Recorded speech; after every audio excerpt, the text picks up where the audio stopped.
Welcome to Spotlight. I'm Ryan Gertzma. And I'm Robin Basselin. Spotlight uses a special English method of broadcasting. It is easier for people to understand no matter where in the world they live.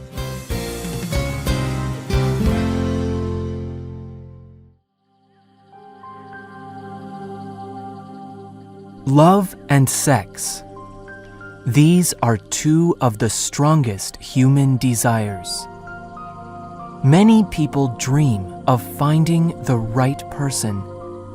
They imagine loving that one person for life. They may dream of having children together. Often, they want to enjoy security and love into their old age.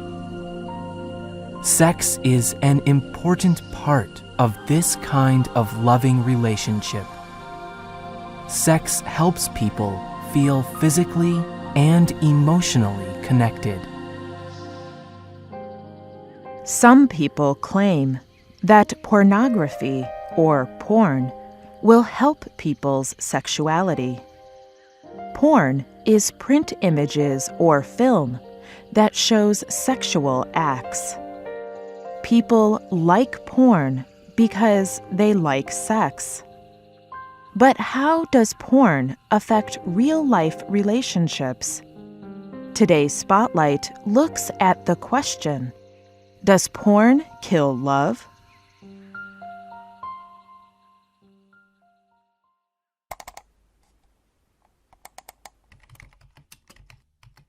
Today, it takes very little effort to find porn. Using the internet, a person can find porn in just a few seconds. The making and selling of porn has grown into a huge industry worth billions of dollars.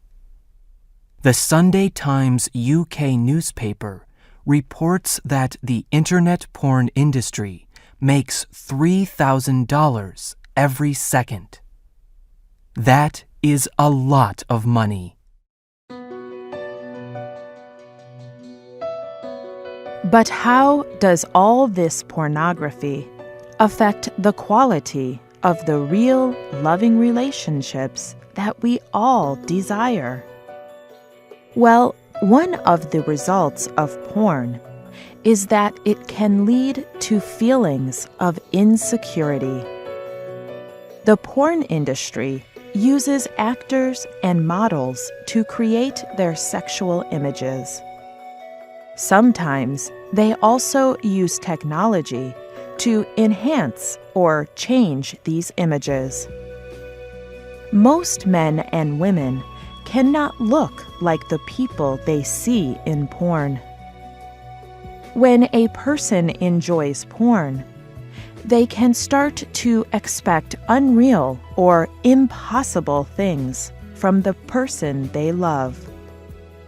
This can make the person they love feel like they are not good enough. Luann Weston is a doctor who works in the field of human sexuality. She explains, the average woman feels shame because her body is nowhere near as perfect as what she sees on film. When women see the men in their lives enjoying those women, they often feel hopeless. They fear rejection. Porn also presents false ideas about sex itself.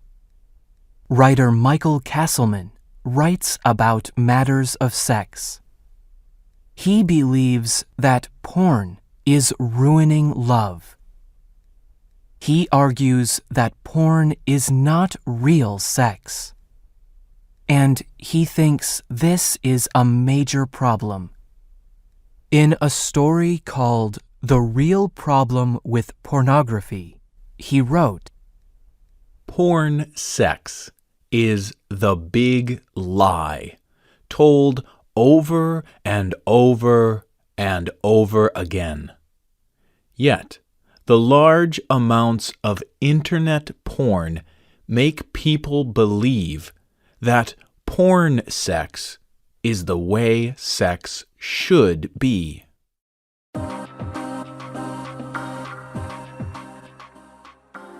Most porn does not show real sex in real relationships.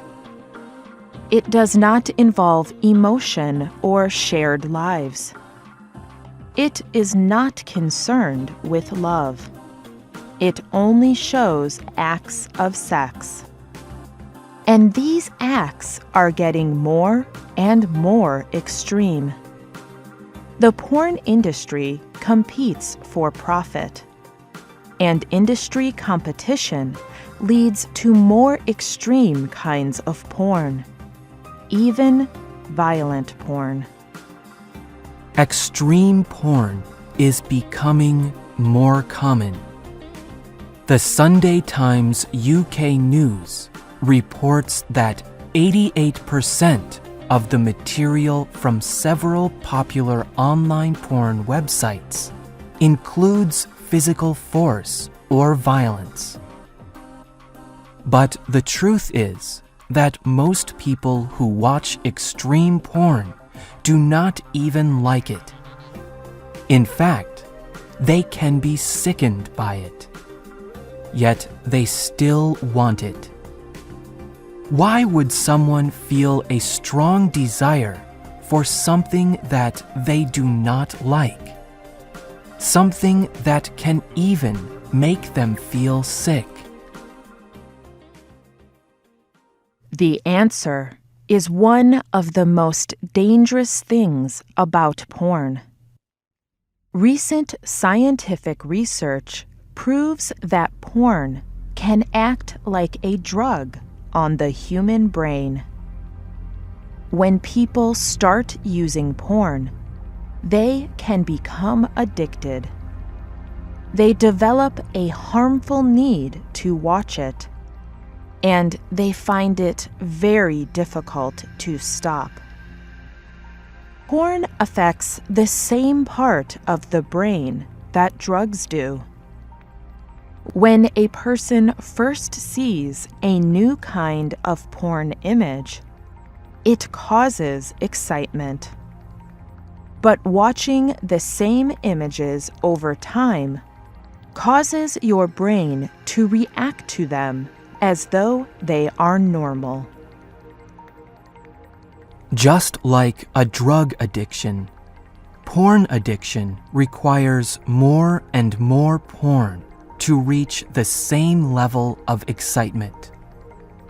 This also leads to more extreme forms of porn. But because they are addicted, people can start to desire things that they do not like or agree with.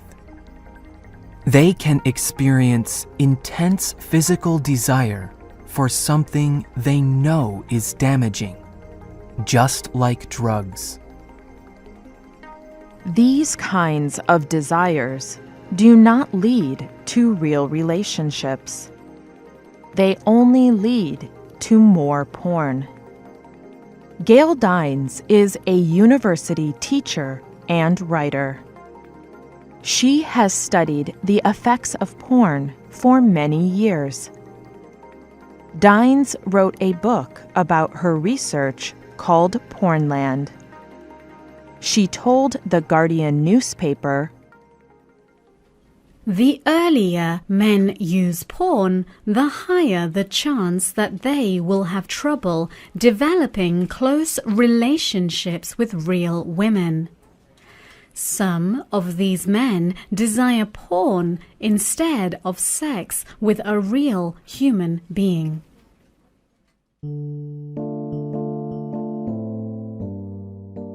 Naomi Wolf is another famous writer who writes about sexuality.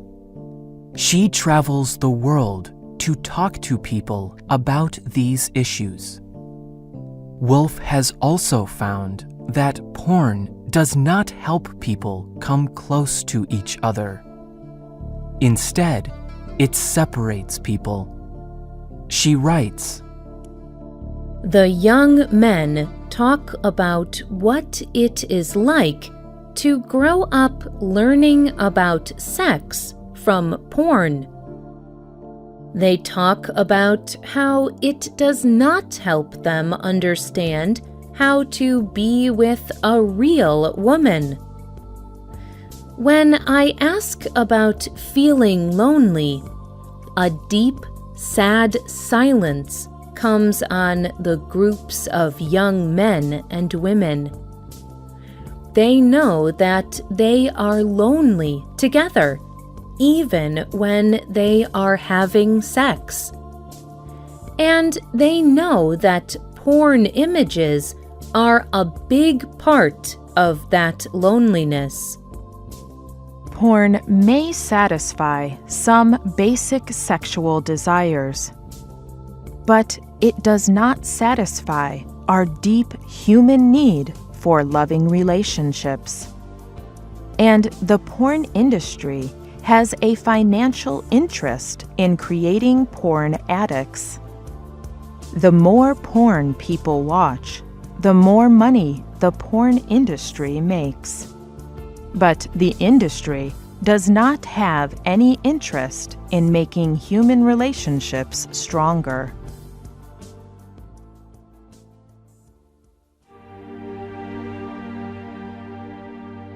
Unlike real-life sex, research shows that porn does not connect people emotionally.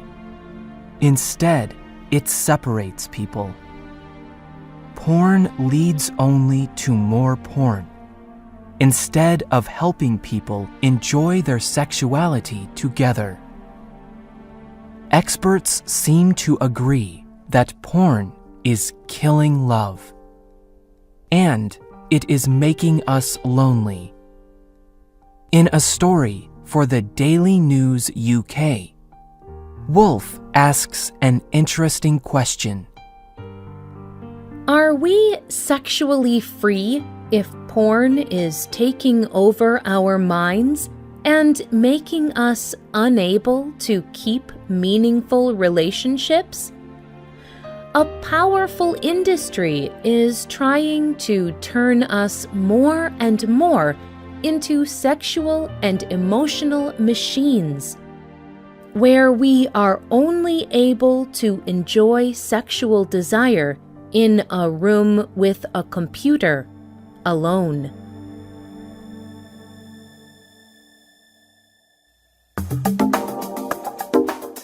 The writer of this program was Jen Hawkins. The producer was Michio Ozaki. The voices you heard were from the United States. All quotes were adapted and voiced by Spotlight.